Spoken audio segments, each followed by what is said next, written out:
안녕하세요. 정준호입니다. 여러분들한테 양해 말씀 좀 드릴게요. 예, 갑자기 그 디스크 수술했던 게 재발해가지고요.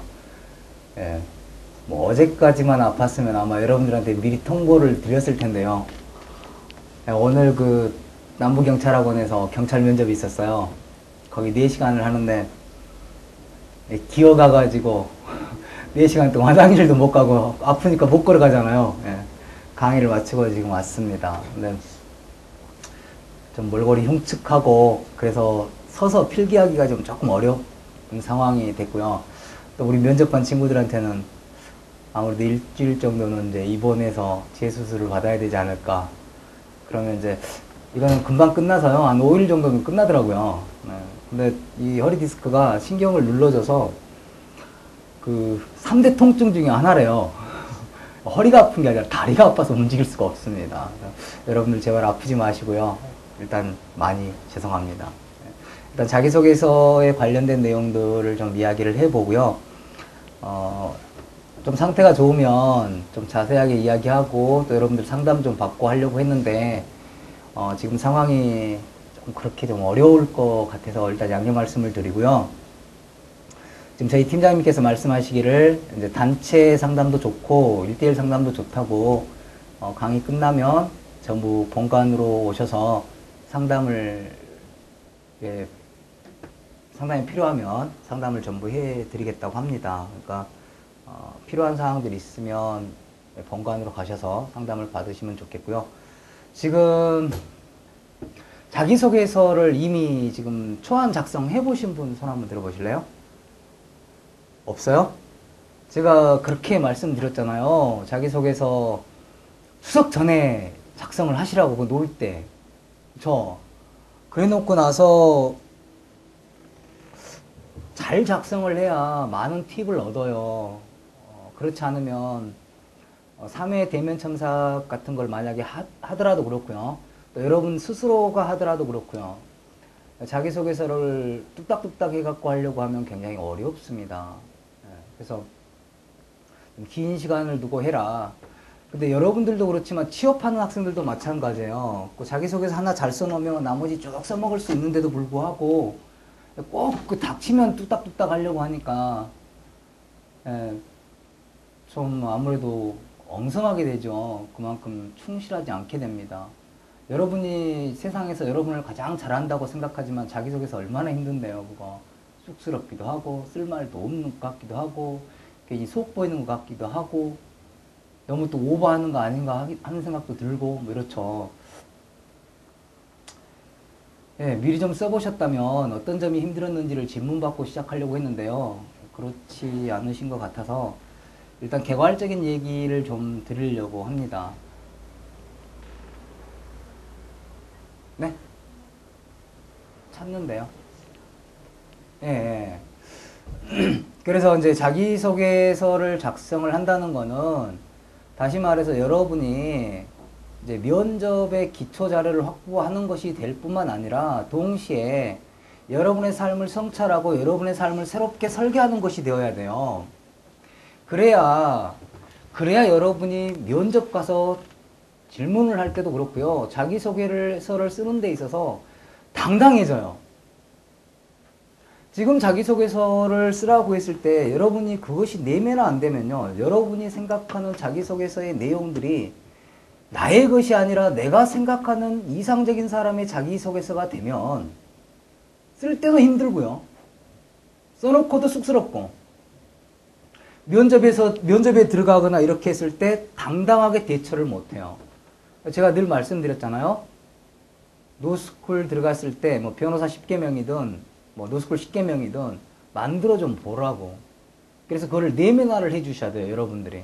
진짜 나는 이런 사람이 되겠다. 그러니까 나중에 미국에서 말하듯이 비행기 타고 있는 사람 중에서 꼭 한 명 떨어뜨려야 된다면 변호사라고 뭐 이야기를 한다는데 변호사 없는 사회 좋은 사회라는 얘기도 많이 한다는데요. 마치 변호사 이거는 정치 같은 거예요. 그러니까 여러분들이 정치 같은 경우도 보면 그렇잖아요. 뭐 정치인들 부패하고 오염되고 거짓말하고 꼭 나쁜 놈들은 다 정치하는 것처럼 이야기하면서 정치를 혐오하잖아요. 그런 순간 정치인들은 더 나빠지잖아요. 여러분들이 주인이기 때문에, 우리가 주인이기 때문에 우리가 감시 감독 못한 책임을 통절하게 느껴야 되는데도 불구하고 다 정치가 잘못되면 정치인들이 잘못돼서 그렇다고 그래요. 누가 뽑았어요? 우리가 뽑았고 우리가 감시 감독 못해서 그런 거예요. 그러니까 다들 그렇게 정치인이 나쁜 정치인이 돼가면서도 정치를 하려고 하는 거는 정치가 그만큼 우리 생활에 막대한 영향을 주고 있고 가장 중요한 역할들을 하기 때문에 그런 거예요. 정치가들이. 마찬가지로 변호사들이 미국에서 변호사 없는 사회가 제일 좋은 사회라고 이야기한다는 건 거꾸로 이야기한다면 그만큼 변호사들이 많이 필요하기 때문에, 그래서 변호사들의 역할들이 그만큼 우리 사회에서 중요하기 때문에 그런 것들이거든요. 그러니까 그런 거에 대한, 자, 나중에야 정말 나쁜 변호사가 될지도 모르겠지만 지금은 여러분들이 이런 변호사가 돼야 되겠다라는 어떤 신념을 가져주셔야 돼요. 당당해지게, 여러분 스스로가. 그리고 참고로 한번 말씀드리면 대학 교수님들은 거의 대부분요, 현실 법조계를 비판해서 그걸로 먹고 사는 사람들이에요. 판례 비판하고 판례 다 옳다 그러면 책 쓸 게 없어요. 그쵸? 이 판례가 뭐가 잘못됐다, 또 이 우리나라 법조계 현실이 뭐가 잘못됐다라고 지적하면서 그 법조계와 판례들의 방향들을 더 나은 방향으로 끌어가는 것, 역할들을 교수님들이 한단 말이에요. 그러니까 적어도 물론 대학 교수님도 이제 부패한 경향이 있긴 있지만 그쪽들이 더 깨끗하거든요. 적어도 법조 현실을 바라보는 교수들이 볼 때 이런 변호사가 돼야 되겠다는 좀 확고한 신념을 가진 친구들을 뽑고 싶은 마음이 있어요. 근데 그것이 여러분들이 그거를 내면화 하지 않고 그냥 취업하기 막막하고 뭐 노스쿨 가면 돈도 좀 번다고 한 것 같고 뭐 자격증 따놓고 나면 뭐 공사공단 이런 데 들어갈 때도 간부로 들어가고 아무래도 낫지 않을까라는 생각 갖고 가게 되면 면접에서 힘들어져요. 그러니까 면접이 무조건 서면질로만 되는 건 아니거든요. 서면질이 갖고 서면 답변하는 경우도 있고 그걸 갖고 구술 답변하는 경우도 있고 그냥 신상 발언하는 경우도 있는데 대개의 경우에 있어서 자기소개서에 대한 질문은 법대생한테 하는 거고요. 법대생들이 특히 서면질이나 구술질이 답변을 못했을 때, 그러니까 니갈마인드 문제가 나왔을 때 그걸 답변 못했을 때 법대생들한테 너 그럼 제대로 배웠니? 라고 해서 물어보는 경향이 있고요. 그리고 항상 전공자들은 비전공자한테는 관대하지만 전공자한테는 관대하지 않습니다. 니네들 왜 그것밖에 못 배웠어? 왜 사시 안 해서? 등등 해서 여러분들이 제대로 법대를 다녔는지를 검증하고 싶어요. 법대생들한테는. 그러니까 그런 것들 잘 준비를 해 주셔야 되고, 비법대생들 같은 경우는 자기 전공 분야에 대한 이해와 전망 정도 갖추고 있으면 돼요. 구구절절한 거 못 물어봅니다. 물어봐도 모르니까 교수가, 법대 교수가. 그래서 자기소개서 관련된 질문은 그런 것들인데 어쨌든 대개의 경우에는 그래서 자기소개서 질문, 신상 발언 같은 거, 질문 같은 걸 해준다는 건 고마운 거예요. 점수 주기 위한 거예요. 대부분의 경우에는.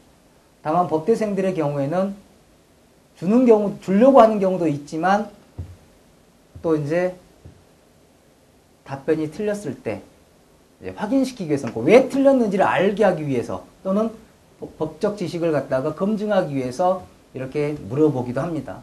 그러니까 결국 그 얘기들은 다 자기소개서에 들어가야 될 내용들이에요. 법대생을 제외하고는. 그러니까 여러분들이 명확하게 노스쿨 제도에 대한 이해도 필요하고 전망도 필요하고 그리고 이런 변호사가 돼야 되겠다는 어떤 신념도 필요하고 그렇습니다. 그것이 면접까지 이어지고 자기소개서를 보다 당당하고 충실하게 써내기 위한 하나의 전제라는 점을 꼭 기억해 두시고요. 자기소개서는 이제 기본적으로 그 자기 자신을 뽑아달라고 애원하는 글입니다, 사실은. 다만 감정에 호소하는 것이 아니라 이성에, 즉 머리에 호소하는 것이라서 애원이 아니라 이제 설득이 되는 거죠. 논거를 가지고. 자, 나는 이러이러 사람이기 때문에 이렇게 준비된 정말로 좋은 변호사, 그리고 변호사 시험에 좋은 성적으로 합격할 사람이기 때문에 니네 노스쿨에서 나를 안 뽑으면 후회할 걸. 자, 내가 니네 노스쿨 들어감으로써 니네 노스쿨이 빛나게 될 거야 라는 그런 의미가 바로 자기소개서입니다. 예. 그런데 이제 그러한 논거를 갖추기 위해서는 여러분들이 기본적으로 어디서부터 출발해야 되냐면 나의 삶의 좌표부터 출발해야 됩니다. 그러니까 나는 이러이러한 사람이 되고